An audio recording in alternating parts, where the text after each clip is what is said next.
The pitch from Acevedo. A drive deep to right field. Down the line. The Mariners win this game 2-1. The dream lives. They're going to the playoffs. The drought is over. Cal Raleigh. Wow. Hey now. Hey now. Hey now. Big dumper. 7,648 days. What is this number? What does this number even mean, everybody? That's how many days it had been since October 22nd, 2001, when the Seattle Mariners lost 3-12 to the New York Yankees. That was the last playoff game we were in, everybody. 7,648 days later, big dumper walks it off in the bottom of the ninth inning. The drought's over. The drought is fucking over. How we feeling, Liz? Pinch hit, home run. What a call by Service. Get him off the bench. Get him in there. Let's end this drought. I love that. And I love that Cal was the one to do it. I love that the Orioles won. So, you know, it was on us to get the is it my microphone okay? Your microphone's good. Okay. Mine might not be. Yeah, love that that it was Cal to get it done and that we had to win to clinch it. It would have felt differently if the Orioles had lost the game and then we're just in, and you know they would have put it up on the. I couldn't agree more, dude. We wanted that. We wanted it to be on us, right? And I mean, going into the day, I should say, I wasn't like, oh, Orioles, please lose. You know, if you happen to win, you know, damn, okay, then it's on us. But if you happen to lose, I'll take it. I'll take getting into these damn playoffs any way I can. Any help we get, we take. But for it to be on our shoulders, for Cal Raleigh to not be playing with him with a busted thumb, first time in MLB history, there had been a pinch hitter to hit a home run, a walk-off home run to send their team to the playoffs. Cal Raleigh, he just etched himself. Into the double, into the Felix Hernandez perfect game, into every big, iconic moment the Seattle Mariners history. The Seattle Mariners have ever had. Cal Raleigh just etched himself with the greats, and he's going to be in that conversation with greatest moments in Mariners history. He's going to be etched in there. He's in there for eternity. God damn it, man. Unreal. Yeah. And with that home run, he set the Mariners record for catcher home run. So nice way to do it. You know, send your team to the playoffs. Now it's just about seeding, but we'll get into that. But I mean, yeah, it was a special night. We've been waiting for that for a long time. I just want to know how were you emotionally? Were you crying? Did the tears come Chris, out? were there some tears coming out there? Of course. There were tears the whole day. I mean, I know I'm not the biggest Macklemore fan. I'm not a fan of Macklemore. Okay. However, My Oh My is one of my favorite songs just because of how many emotions I feel when I'm hearing the play calls in a song. It's catchy and it's all about Seattle and my Mariners. There's no songs about the Mariners other than My Oh My, maybe some other underground shit that I've never heard that's not that good. But I was playing that on my way to watch the game. I was playing that in the car by myself. Actually, my dog was with me and tearing up, just getting excited for like, holy shit, this shit's going to happen today. Everybody knew it was going to happen on Friday. Everybody knew it was going to happen. Scott Service was saying, hey, we're going to go and do this damn thing tomorrow. We're going to do it. And when it happened, I got to be honest, I was really pissed at myself because a month prior on September 30th, we had said that we were going to do our fantasy hockey draft, and I had plans. I couldn't go to the game, and I'm so mad at myself for not adjusting my plans, not calling a freaking audible and saying, screw this fucking fantasy hockey. Yeah, that I don't even care about. I don't care about it at all. And I mean, it'd be blasphemous to auto draft in like fantasy football, but I mean, throw that on auto draft, man. Go to the game. I get it. No, trust me. I was. I'm just rubbing it. You're rubbing it in. You're pouring salt on an open wound. It's I don't know. You should have been there, man. Yeah, I was really, really sad I wasn't there. Happy for everybody who was. It was the sixth sellout of the season. Not a seat was empty. Man, it's just the electricity pumping through the building, pumping through the TV. Jesus Christ, man, seeing the champagne showers. I know when we had Carl on the other week, and I was telling him, I was like, man, I remember when the Cubbies did their thing and they won the World Series. They did it all. And seeing those home videos of everybody celebrating, everybody crying, whatever they were doing when wherever they were when it all went down. And I have probably spent way too much time on my phone and on Twitter rewatching those videos, rewatching Cal Raleigh, rewatching Scott Service. Let's party! Every day when the game starts, I look up those banners. We need to add another one.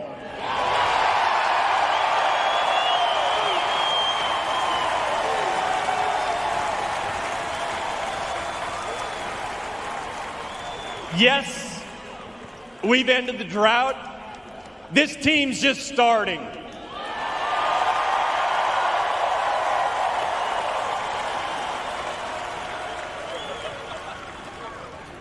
We've got big games ahead of us, and we're going to need you with us. But for tonight, let's party! God damn, man. Unreal. Yeah, and then you see, I mean, like you said, it was the 6th sellout of the year, so we'd seen it before, but that kind of hit me as like that's what the environment's going to be like if we are lucky enough to get a playoff game back at T-Mobile. I mean, the fans were amazing. They were tuned in the whole game. Everyone knows what's on the line. You could just feel that everyone was just salivating for this victory and for the playoffs. And they stuck around at the end of the game for Scott and the players to come out there.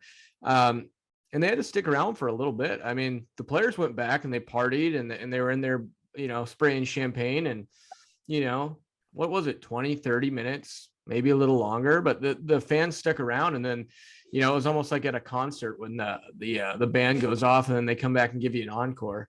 Man, my buddy, sorry to interrupt. I just don't want to forget this. My buddy was right after the game ended, the UCLA UW football game was on, and my buddy was about to change the channel and go watch that. I'm like, yo, whoa, what the f- are you doing? Like, you stay right here. We're not changing this channel. We're watching this post-game press conference. We're watching every single bit of it until Root Sports goes off. We're not missing this. Yeah. I was recording the UW game, but that was a brutal game. Who cares? Who gives a fuck? But I mean, I'm with your buddy there. I would be flipping it over, but luckily I was watching it on record. So I could experience and soak that all in. And it was a special moment for the Mariners for sure. And now, you were watching what on record? On record. The UW game. Okay. I had to clarify that. It got, you were twisting your words and it sounded like you had the Mariners game on record. And I was about to come to the Tri-Cities right now and smack you through this computer. Carry on. No. I had nothing else. I'm just saying that, I was a little bit on your friend's side there. The Husky game's starting and they're 15 seed in the, no, I'm just joking. Yeah, man, I don't give it. I haven't. I just like to piss you off sometimes. You are pissing me off, man. You and your. I've been watching it. Like, I get it. Football season's here, but I'm a football guy, man. I'm a baseball guy. You're a baseball guy, supposley. You tell me you're a baseball guy. I am a big baseball guy. You know what? The Mariners they were really irritating me when we couldn't play good baseball for 10, 15 games, and we were 3-7, and Castillo wasn't pitching well for a little bit. Then it'd be Ray, and then it was Marco. And then, Jesse Winker's plays in the outfield just pissed me off like beyond belief right now. Like, that guy has been such a disappointment.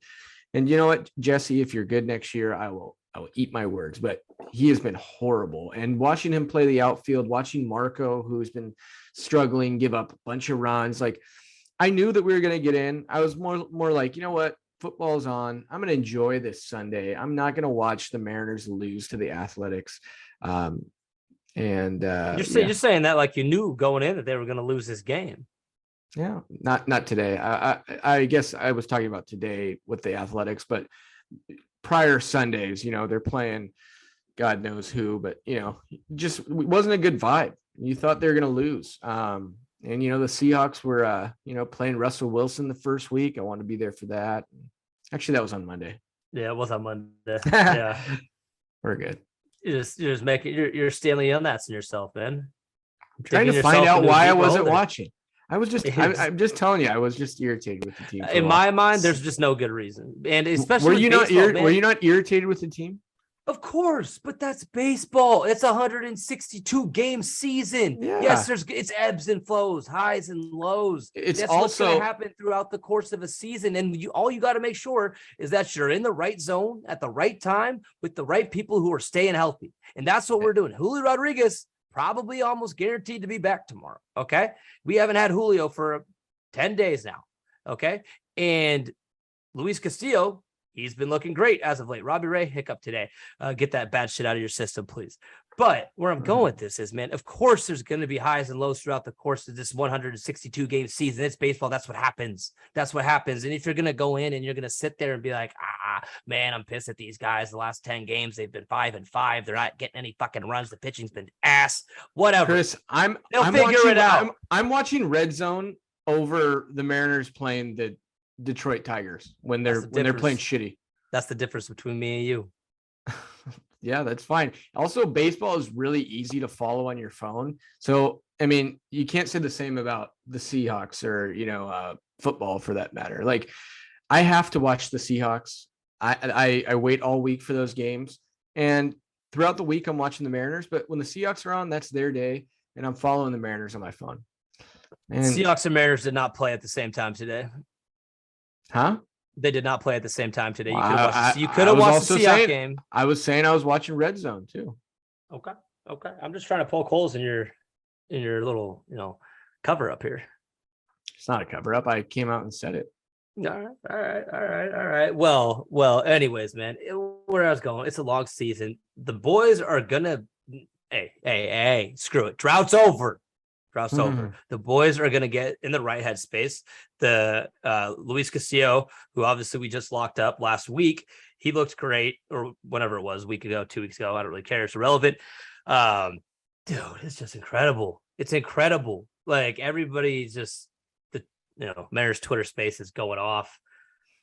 I'm having so much fun. And I wanted to say this real quick. One more thing is, as we were talking about. Zweifel, you're saying baseball is one of those sports that you can just kind of watch on your phone.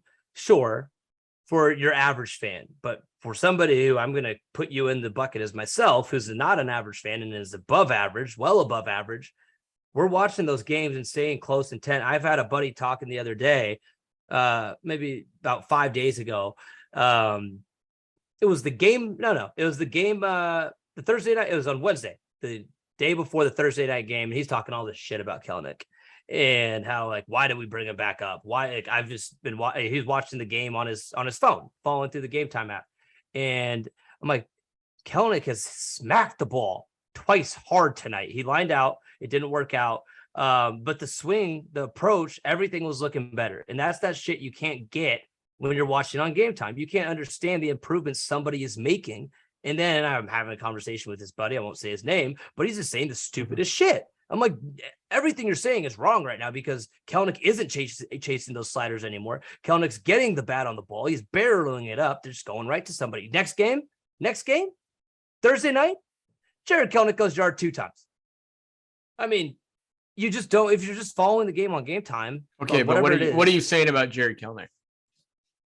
Looks like Jared's hopefully looking better. Hopefully gonna be better. Yeah, you took the foot off the gas there.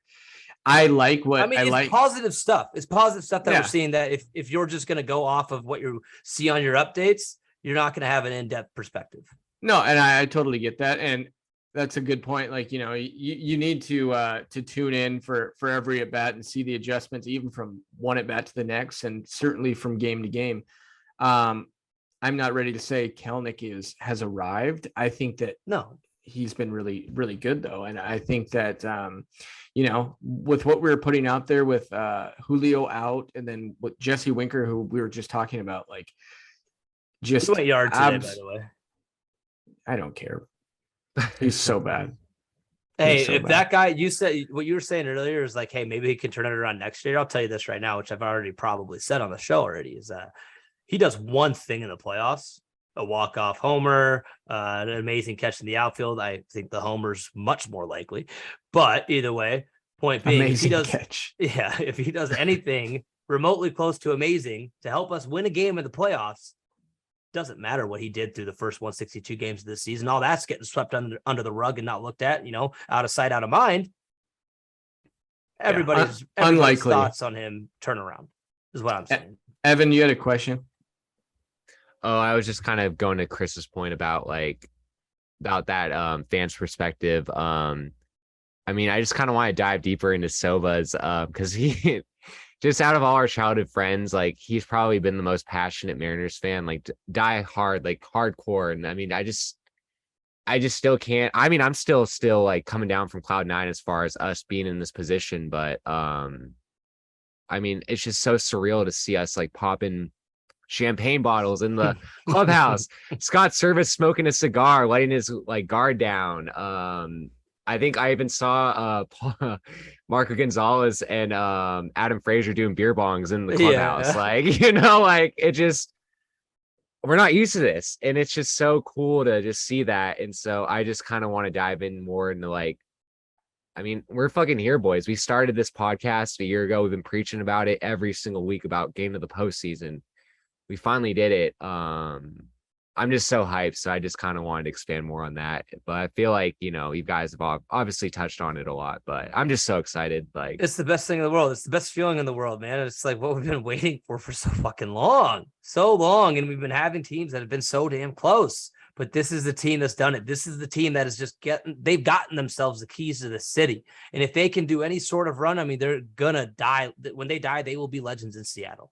Put it on their damn tombstone. Broke the 21-year drought on every single one of these guys. When they die on that tombstone, drought breakers, whatever the fuck you want to phrase it as. But for me, it's so important just to get in, because in baseball, unlike, football, where it seems like, the number one and number two teams that have the buys, like they're there for a reason, and they have, just an insane quarterback like Mahomes, or, an insane defense. They're pretty much, they're going to get a long way in the playoffs. In baseball, I mean, if you have a good pitching staff like we do, and you play good defense, and our offense comes from, pretty much hitting home runs. So we run into a home run and we get a nice pitching performance. I mean, this team can make a run because of the way that we're built. And it's like you're saying, Robbie Ray needs to get those games like he had today out of his system. But, these guys, when they are who they're supposed to be, like when Robbie Ray is really good, and when Luis Castillo's, striking out six of the first six batters that he faces, like these guys are dominant. I'm not sure how it goes. I think we do need to avoid the 2 seed. I think the 3 seed is the most advantageous, but I was looking at that 1 seed now as well.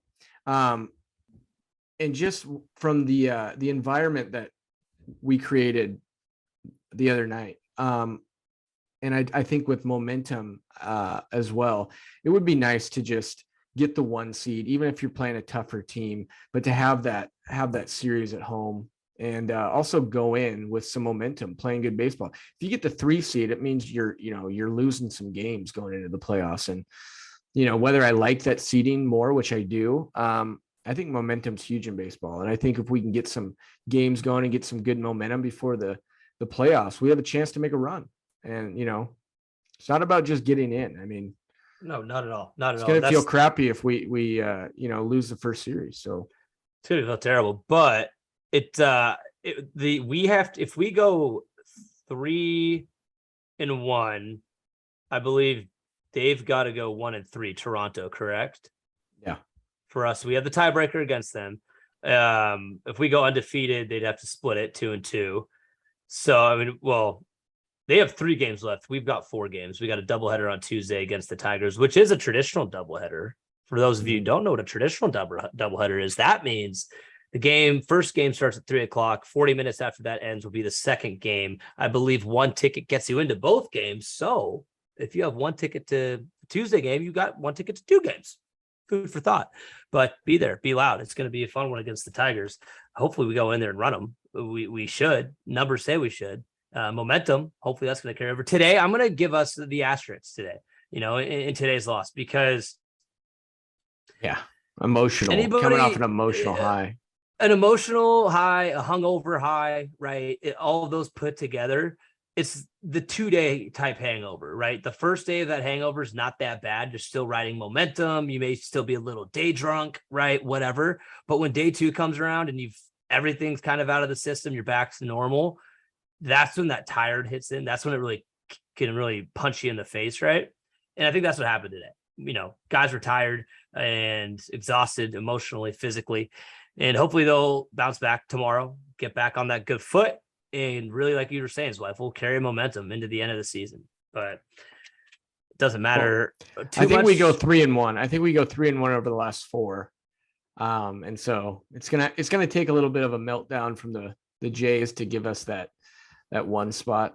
And like I said, I think we're gonna get the 2 spot. Not where I want to be, but you know what? We'll go play the Jays and give them hell, I guess. You're gonna go to Toronto? Depends. I'm most likely going to be going to wherever that first game is. Max and I'm trying. Max obviously isn't on the show today. He is in sunny San Diego. Not sure what he's doing, but him and I back in high school made a pact, and I told him, and he agreed. And I said to Max, I said, "Hey man, when the Mariners actually do this damn thing, and when they end the drought, it doesn't matter where that first playoff game is, whether it's at home in T-Mobile Park, whether it's away." And as our situation stands today, it's either Cleveland or Toronto. We're going to be there. We're going to be there for that first game. And so I'm keeping up with, where I need to go. But I have to travel to that first game. I told myself I would. I made a pact with Max that we would. I've called him about it already. He's like, damn it. Yeah, no, you're right. We did. Okay, we're going to figure it out. So, TBD on where we're going, but Max and Sobba are going to be at that first game. That's going to be one hell of a time. I can't imagine what the scene is going to be like at that game. Like, you're probably going to, I don't even know what your emotions are going to be when you're going to be there. Like, we've like barely like pictured this at all, but them being in the playoffs. I mean, we played. Oh, I've pictured it. Yeah. As far as like seeing it in real life, like, we've like played MLB The Show. Yeah. But I'm talking about like actual real life. It's going to happen. So it's just going to be pretty Could be wild. hostile territory too. In Toronto? Either way, Cleveland or Toronto. I'm not scared of either one of them, man. Only hostile territory I think of would be Red Sox or Yankees. Other than that, I don't care where I go. Try and be hostile. Well, I'll be hostile right back. You go in there and the Mariners hit a 2-run bomb in the first inning. You start, cheering a little too loud. People tell you to shut up. He's going to make his presence known. I'll be chirping. No question about it, man. But we'll see. That's TBD. That's TBD. What we can talk about. But how fun is this, man? The more things change, the more they stay the same.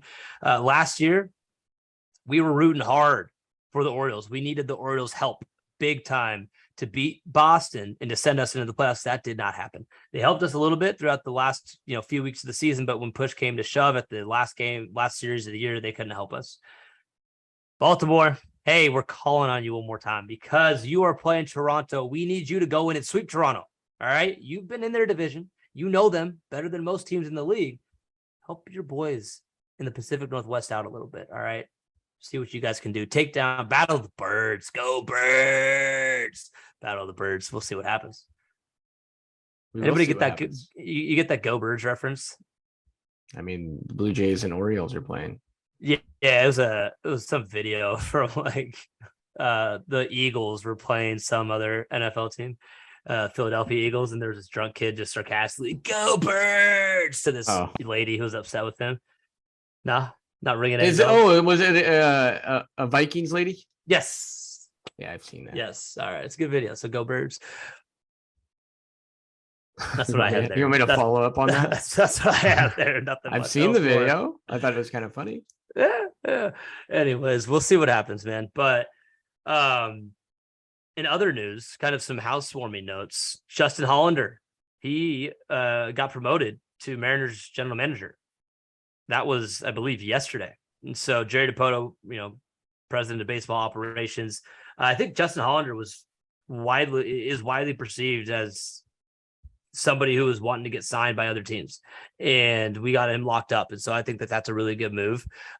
Structurally, not much will change for the Mariners. Hollander and DiPoto had already split many of their duties, over the past year when it, came to dealing with the day-to-day needs of the front office, but the title is recognition of the job Hollander's done and his value to the organization. So that's a little nugget from an article written by ESPN. But I'm excited for that. I think that's a big move. I mean, Justin Hollander and Jerry DiPoto have been, buddy for a long time, and so that's just, that's giving him credit where credit's due. He's a hot candidate, he was, I guess, for if a job came open, which they do every year or almost every year, pretty much. But yeah, and I was listening during the trade deadline when Jerry was breaking down how they kind of split up who talks to what teams, and he said, half the time Justin takes the call, half the time I'm taking the call. It kind of depends on, we split it by teams, 15 and 14 and 15.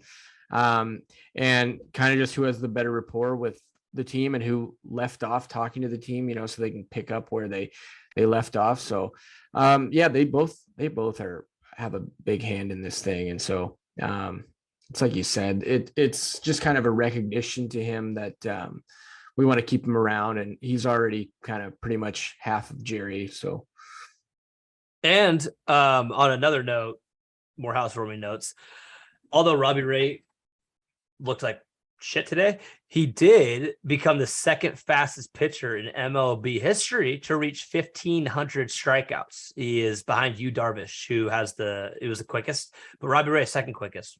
Kudos to him. That's 1,500 strikeouts. That's a lot. That's a lot to be the second fastest in MLB history. That's a nice little ribbon to have on top of your whatever. That is. I want to know, why did he look like shit today? He gave up like 3 home runs, and just leaving fastballs over the middle or hanging off speed stuff. Everything seemed to be stuck over the middle. He just didn't look great. So are we going to be able to line up our pitching staff for the playoffs, or we're pretty much going full speed ahead trying to get this number one wild card spot? If there is a game, so we're going to keep the rotation as is, standing right now. And so on Thursday, Monday, Tuesday, Wednesday, on Wednesday, the last game of the series against Detroit, if there's a chance for us to win the number one wild card spot, Scott Service will be starting Logan Gilbert. If there's not a chance for us to win that number one spot, Logan Gilbert will not be starting, which leads me to believe probably Chris Flexen. Maybe. I don't care who's starting, but that would lead me to believe that game. That would lead me to believe the next game would be Luis Castillo, and then not Robbie Ray, but Logan Gilbert. Yeah. Because a righty dominant lineup for Toronto. They're heavy right-hander. And I am nervous about Robbie Ray's ability to compete against almost a fully stacked right-handed lineup. Logan Gilbert, on the other hand, against an almost fully stacked right-handed lineup, Toronto Blue Jays, I feel, is a much better matchup. So maybe Scott feels the same way. I would almost prefer Kirby over Ray in that situation, but Ray's going to pitch one of the first 3 days. But yeah. But I mean, maybe the Mariners do what the Mariners do, and we win the first 2 games, and we don't have to play a third. We haven't really even brought that up, but it's possible. It is possible. Road team going in there and taking 2 and getting out of town. Getting out of Dodge. Get out. Get in. Get out. Let's sink a putt and get out of here. That's my boy Riley Maloney would say. As optimistic as I am, because I do think we can win against the Rays. We can win against the Jays. We can beat the Guardians. I don't really think we can beat the Astros. Not in a 7-game series. I just don't think we can. I know it's baseball and I know it is possible. They really have our number, man. And I think if we could just be on that Yankee side of the bracket, I think we'd have a chance to go to the ALCS, but the Astros are going to be a problem. The Astros, well, if we play the Astros before the ALCS and we're in their bracket, obviously, it'd be a 5-game series, not a 7. And that's right. Yeah, it's not a 7-gamer until the conference series and then to the AL, the World Series. Yes. But man, sure. Obviously, Houston is absolutely terrifying for anybody who has to play them. I ain't fucking scared. Bring it. Give me the toughest battle. God gives his toughest battles to his toughest soldiers. And so whatever happens to us, I'm okay with. I'm saying you're probably pitching. I mean, let's just say you go in and you beat let's say it goes 3 games. I think that'd be the most likely if you're going to win the series. That next game, you're going Kirby, and then it's possible you could skip Marco, but it's probably, that Marco's going to have to pitch that second game. So you're starting a series with the Astros with Kirby and then Marco Gonzalez. I don't like that. I think you're down 2-0. I think you're wrong. I don't think Marco would start. I think they put Luis back in. Yeah, I know. I mean, this is playoff baseball, man. This is something we don't know how we've seen from the outside. I preferenced it, but I mean, I'm just saying there's a chance that, okay, you lose that first game, they're going Luis no matter what. I think if you win the first game, they might still go Luis, but I think there's a chance that, they keep it on keep it on schedule and pitch all 5 starters. But I would hate that. I don't know, man. I think Scott, I mean, this is what I'm excited for, is to see how Scott Service manages in a playoff atmosphere, with everything on the line, with nothing to lose, with everything to lose. What's going to be his decisions? Who's he going to bring out of the pen? How long is his leash going to be if Marco Gonzalez stays, or if we have Luis Castillo and Robbie Ray, and one of them for, God, I hope this doesn't happen, but if one of them were to have a really terrible start, does he allow them to try and get settled in? Or is he like, nope, you're out, Chris Flexen, you go in and put a Band-Aid on this mess. See what you can do. See if we can clean it up, get our bats on to help us out and come back. I don't know. It's just going to be so exciting to see what Scott does in what kind of situations, and to see front hand, what it looks like for a playoff game to be managed. I've never seen it, so it's going to be exciting. It really is. Everything about this is exciting. I could talk about this for hours, man, and I could just keep on going. It's fun. Yeah. Flexen hasn't been very good though.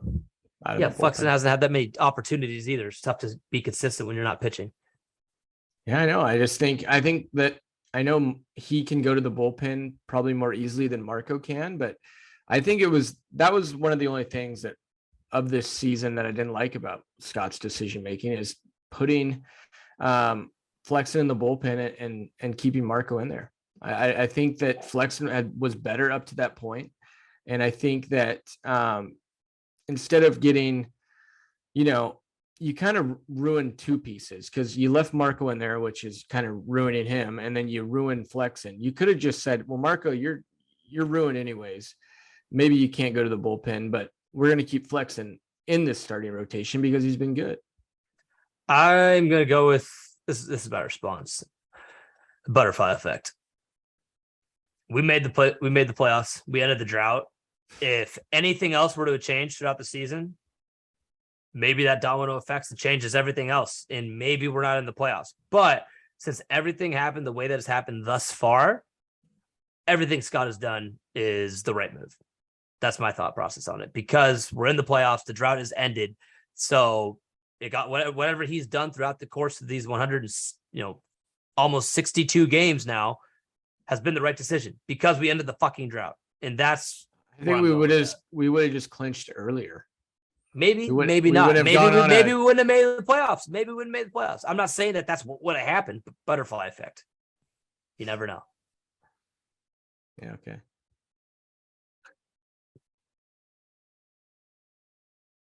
I don't have anything to that. I mean, what do you want to do? I learned the butterfly effect from you. I learned I didn't learn it from you, but you were the one that kind of re-put it into my mind like a long time ago. And so now I've been trying to bring it back to you, and it just kind of missed. No, I don't think that's how it'd work. I think we've been playing some really shitty baseball lately, and I think, every time Marco's gone out there and pitched, that's not true. Not every time, but a lot of the times he's gone out there, he hasn't given us a chance to win.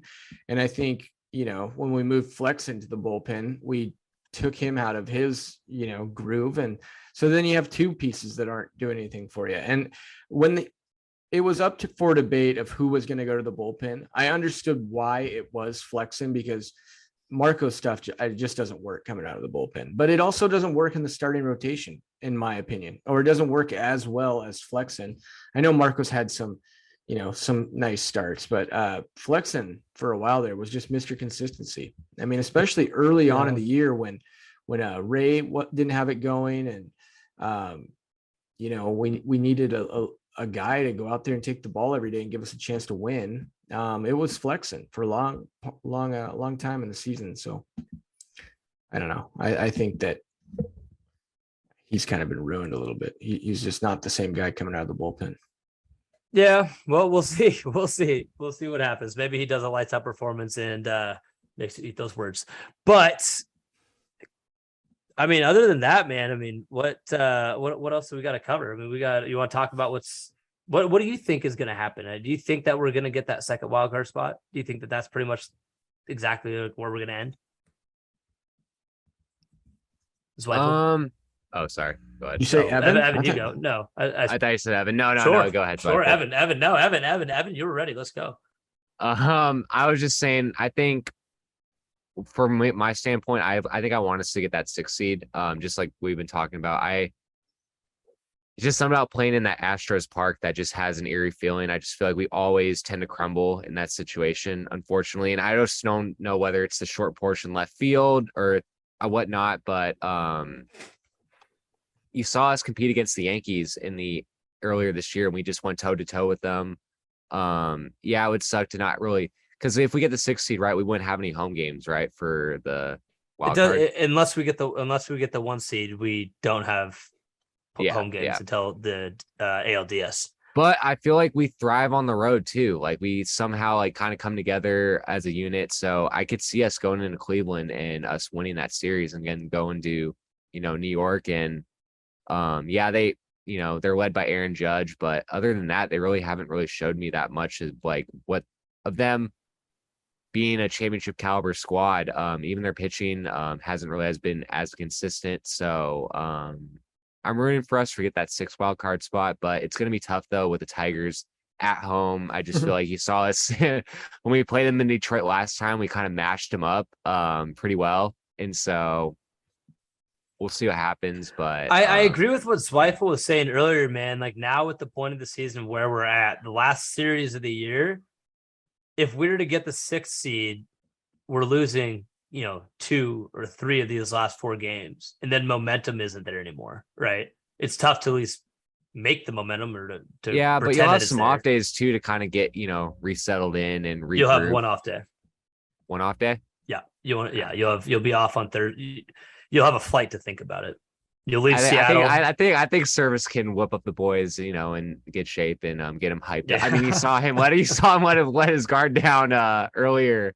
Or after the game on Friday, and dude, I would love to play for that guy, man. He just seems like such a good vibe, like you've talked about, Chris. Like he's dad, he just has that like father figure, where like looks out for you, but at the same time he's gonna hold you accountable. And so I think it's tight to see Jerry and Scott kind of plan this whole thing out for the last 6 years, and look where it's happened now and all that. So to everybody on Twitter that hates Jerry Dipoto, that has said that they hate Jerry Dipoto, that they're tired of waiting for his plan to come to fruition, go to bed. Go kick rocks.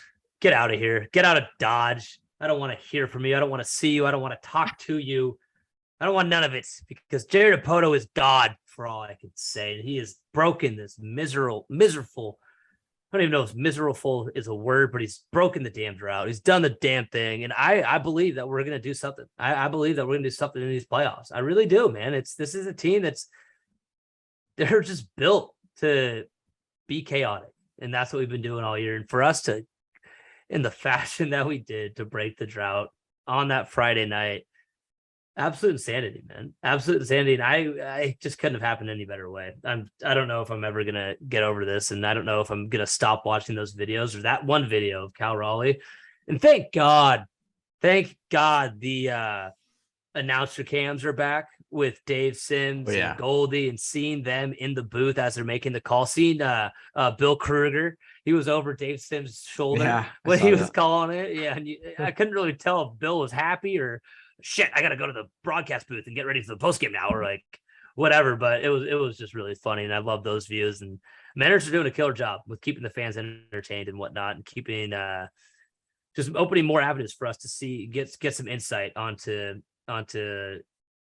how this shit goes or what's happening in the background post game, during the game, just so we can get a good insight onto it. And I think that they did an incredible job. Nobody knew how to prepare for the post game celebrations. They had set up the tents or whatever, the plastic walls in that clubhouse. They all fell down. One of them fell down. That was the only hiccup that they had of the night, supposedly, in the article I was reading earlier in the Seattle Times. But I saw 2 fall down. I don't know. Sure, 2. I don't care. I don't care how many fell down. But it's funny just because the clubbies, the people who set the thing up, they're like, we might have to tear this down like after the game ends if they don't win. So the players aren't like, oh, what the fuck? Why did you have all this set up? It's like, oh, well, we thought you were going to win. No, but they I don't really know where I'm going with this. It's just so much fun to read. This was in the Seattle Times, in the actual newspaper. They wrote an article about one of the guys who's been there since 1985 when he was 18 years old. And he's been the laundry guy. He's called the laundry man. He's been the laundry guy since 1985 for the Seattle fucking Mariners. And he's still there. He's still there. And he was there passing around shots of Crown Apple to everybody once the Corona Extras, 469 Corona Extras. MLB's rule, 496 or 400 something Corona Extras, and then 96 bottles of champagne, because 96 is the number that the MLB allows in a clubhouse of bottles of champagne. I don't know where that number came up from, but you cannot exceed 96 bottles of champagne. So they had 96. All of that got out. All of the beers were empty. And then this guy, what was his damn name? Like I was saying, he was the laundry man. Chris, do you think there was some underage drinking going on in that locker room by Mr. Julio Rodriguez? No, he's 21 years old. Come on, Zweifel. You do a podcast about the Seattle Mariners. You don't know how old our freaking superstar is? That's right. He's 21. I'm sorry. Yeah. I'm on football mode, man.